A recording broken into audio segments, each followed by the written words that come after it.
Hello friends, आप सब कैसे हो। आज हम पढ़ेंगे कम्युनिटी हेल्थ नर्सिंग के इंपॉर्टेंट एमसीक्यू। तो हमारा पहला क्वेश्चन है, आपातकालीन विभाग में अनकॉन्शियस मरीज का एयरवे कैसे ओपन किया जाता है। Head tilt and chin lift विधि द्वारा, जो थ्रस्ट विधि द्वारा, head tilt and jaw thrust विधि द्वारा, लिफ्ट दी चिन। तो इसका आंसर है A, head tilt and chin lift विधि द्वारा। सीपीआर के दौरान कार्टोड पल्स कितने समय में चेक कर लेना चाहिए। 10 सेकंड में, 15 सेकंड में, 30 सेकंड में, 5 सेकंड में। तो इसका आंसर है ए, 10 सेकंड में। निम्न में से कौन सा लक्षण लो ब्लड शुगर लेवल पर नहीं होता। ट्रिमोरस, सीजर्स, कोल्ड और क्लेमिस्किन, उच्च रक्तचाप। तो इसका आंसर है डी, उच्च रक्तचाप। अनकॉन्शियस मरीज में शुगर लेवल लो होने के पश्चात प्राथमिक देखभाल फर्स्ट एड उपाय है। जीभ के नीचे ग्लूकोज पाउडर रखना, मुंह से ग्लूकोज का पानी पिलाना, मुंह से फलों का रस पिलाना, आईवी फ्लूइड आरएल एडमिनिस्ट्रेट करना। तो इसका आंसर है ए, जीभ के नीचे ग्लूकोज पाउडर रखना। शरीर की त्वचा का ठंडा एवं पीला पड़ जाना, श्वास दर में वृद्धि इसके लक्षण है। आंखों का संक्रमण, कान का संक्रमण, शोक, उच्च रक्तचाप। तो इसका आंसर है सी, शोक। इलेक्ट्रिक बर्न वाली स्थिति में सीएचओ का फर्स्ट एक्शन क्या होगा। यह सुनिश्चित करना कि आपातकालीन स्थिति में अभी कोई रुकावट है या नहीं। जले हुए हिस्से का पानी से धोना, मरीज का इलेक्ट्रिक सोर्स से अलग करना, मरीज का लेवल ऑफ रिस्पॉन्स जांचना। तो इसका आंसर है सी, मरीज को इलेक्ट्रिक सोर्स से अलग करना। कुत्ता काटने के बाद सीएचओ का प्राथमिक कार्य क्या होगा। मरीज को एंटीबायोटिक दवाई देना, काटे हुए स्थान को H2O2 से साफ करना, घाव को बहते हुए जल एवं साबुन से साफ करना, घाव के टांके लगाना। तो इसका आंसर है घाव को बहते हुए जल एवं साबुन से साफ करना। गले में कोई फॉरेन बॉडी के फंस जाने पर सीएचओ प्राथमिक कार्य क्या होगा। मरीज को बिस्तर पर लेटाकर आराम करवाना, 500 मिली तक पानी पिलाना, हिमलिच मैन्यूअर से फोर बॉडी का निकालना, पीठ थपथपाना। तो इसका आंसर है सी। भूकंप को मापने वाले यंत्र को क्या नाम है। क्वेकमीटर, क्वेकग्राफ, सेसिमोग्राफ या टाइम्पग्राफ। तो इसका आंसर है सी। नेशनल इंस्टीट्यूट ऑफ डायमेस्टर मैनेजमेंट कहाँ स्थित होता है, कहाँ स्थित है। मुंबई, नई दिल्ली, कलकत्ता, पुणे। तो इसका आंसर है बी, नई दिल्ली। आपदा प्रबंधन की 3 फेजेस कौन सी है। Preparations, response, recovery. Preparation planning, elevations, recovery, evacuating, recovery and preparation. तो इसका आंसर है A, preparation, response, recovery. RMNCHA में ए प्लस ए का शाब्दिक अर्थ क्या है। Continuous of care, adolescence is an important stage of life, pre pregnancy phase, linkage between the service provided eight adolescence stage of life.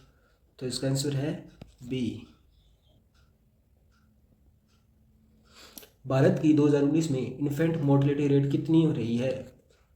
37/1000, 57/1000, 30/1000, live birds 40/1000। तो इसका answer है ए, 37/1000। मतलब 37/1000 जन्म बच्चों पर 37। निम्न में से कौन सा कार्यक्रम भारत सरकार द्वारा एनीमिया से बचाव एवं नियंत्रण के लिए चलाया जा रहा है। AWC, NVKS, mid day meal, WIFS।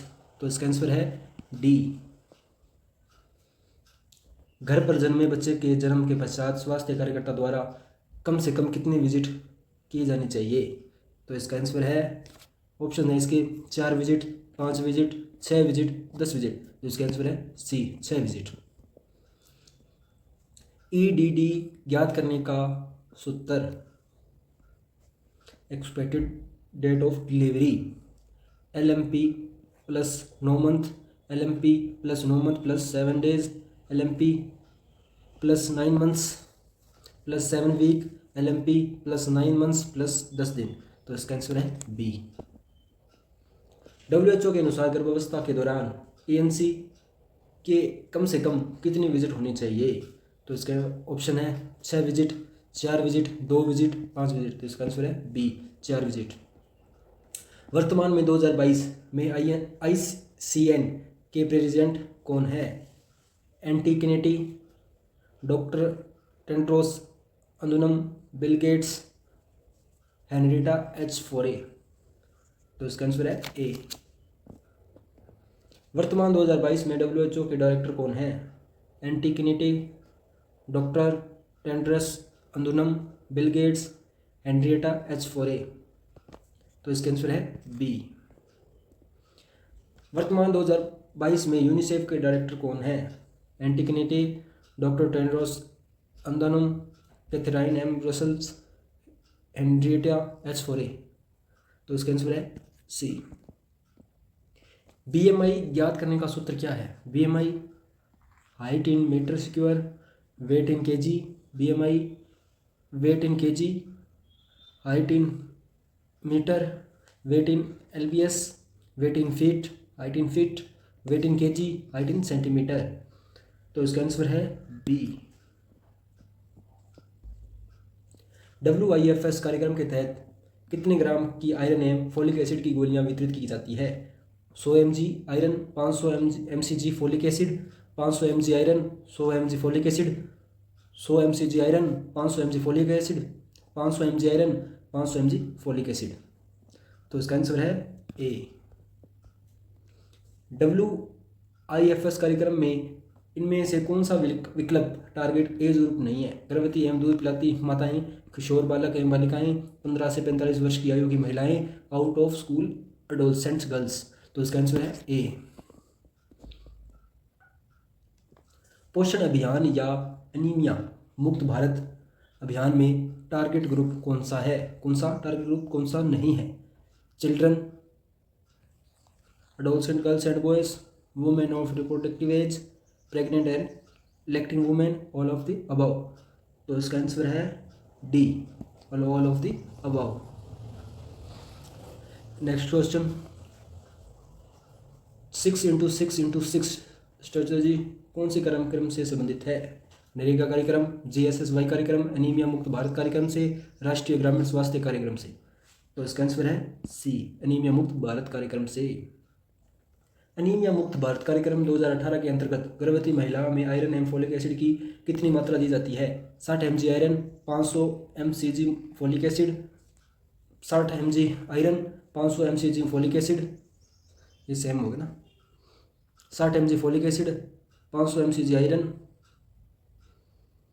20 mg iron, 100 mcg folic acid. तो इसका आंसर है ए। एनीमिया मुक्त भारत 2018 के अंतर्गत 6 से 59 माह के बच्चों को आयरन एवं फोलिक एसिड की कितनी मात्रा में दवाई दी जाती है? 60 mg iron, 500 mcg folic acid, 60 mg iron, 500 mcg folic acid, 60 mg folic acid and 500 mcg iron, 20 mg iron, 100 mcg folic acid. तो इसका आंसर है डी। एनीमिया मुक्त भारत 2018 के तहत गर्भवती महिलाओं को कितने दिनों तक आयरन एवं फोलिक एसिड की टेबलेट दी जाती है?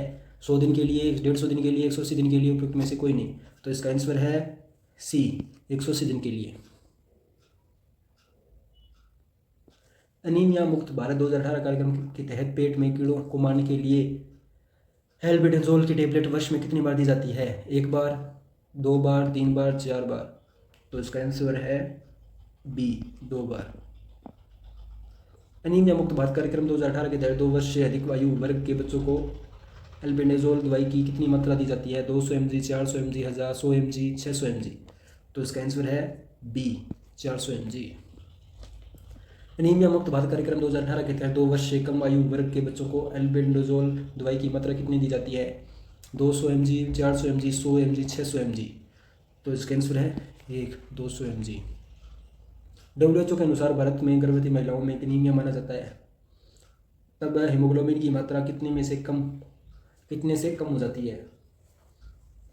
11 से 10, 13, 12। तो इसका आंसर है ए। प्रसव के दौरान लेबर रूम में कोल्ड क्लैम्प को कौन सी ट्रे में रखा जाता है? Episiotomy tray, baby tray, delivery tray, medicine tray. तो इसका आंसर है सी, डिलीवरी ट्रे। एपिजियोटोमी को कौन सा मोस्ट कॉमन टाइप है? मीडियोलेटरल, मीडियन, मिडलाइन, लेटरल, जे शेप। तो इसका आंसर है ए। सामान्य प्रसव में पश्चात ब्रेस्ट फीडिंग कितने समय में शुरू कर देनी चाहिए? 30 मिनट, 60 मिनट, 30 सेकंड, 2 घंटे। तो इसका आंसर है 1, 30 मिनट। यदि गर्भवती महिला में प्रसव पूर्व रक्तचाप APH हो तो निम्न में से कौन सा परीक्षण नहीं करना चाहिए? सोनोग्राफी, पर वेजाइनल एग्जामिनेशन, एमिनो कॉन्टेसेंसिस, CVS। तो इसका आंसर है B.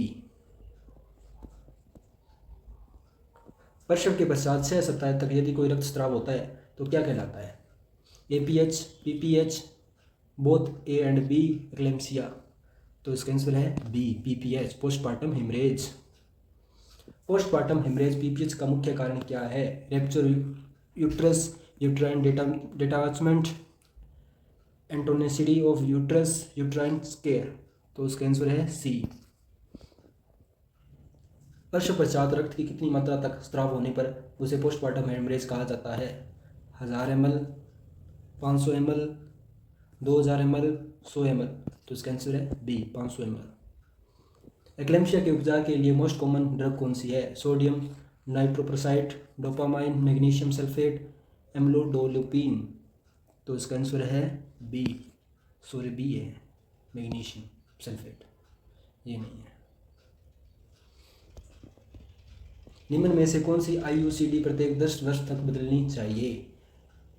CUT 390, cut 380A, cut 365A, cut 375। तो इसका आंसर है बी। राष्ट्रीय परिवार नियोजन कार्यक्रम के तहत कौन सी IUCD प्रत्येक 5 वर्ष के पश्चात बदलनी चाहिए? Cut 390A, cut 380A, cut 365, cut 375।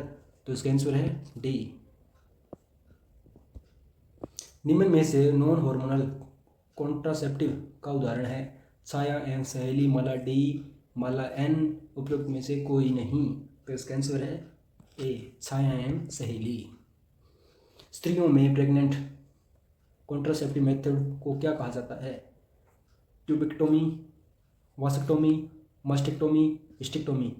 तो इसका आंसर है ए, ट्यूबेक्टोमी। पुरुषों में परमानेंट कॉन्ट्रासेप्टिव मेथड को क्या कहा जाता है? Tubectomy, vasectomy, mastectomy, stectomy. तो इसका आंसर है बी, वोस्केक्टोमी। पुरुषों में मुख्य रूप से प्रचलित गर्भनिरोधक साधन का नाम क्या है? कंडोम, मालायन, IUD, माला D। तो इसका आंसर है ए। भारत सरकार द्वारा राष्ट्रीय परिवार नियोजन कार्यक्रम की शुरुआत कब हुई थी? 1952, 1953, 1954, 1955। तो इसका आंसर है A. Full form of DMPA। तो इसके अंदर फुल फॉर्म है इसकी ए। DMPA का इंजेक्शन कितने समय तक प्रभावी होता है? 2 माह के लिए, 3 माह के लिए, 6 माह के लिए, 12 माह के लिए। तो इसका आंसर है बी, 3 माह के लिए। MMA का विस्तारित रूप क्या है? Medical method of abortion, medication of method of abortion, medical medications of abortion. में से कोई नहीं। तो इसका आंसर है A, medical method of abortion. Thank you guys, आज हम पढ़ेंगे इतना ही। आप हमारे चैनल को सब्सक्राइब कीजिए, इस वीडियो को लाइक करिए, शेयर कीजिए अपने दोस्तों के साथ। Thank you.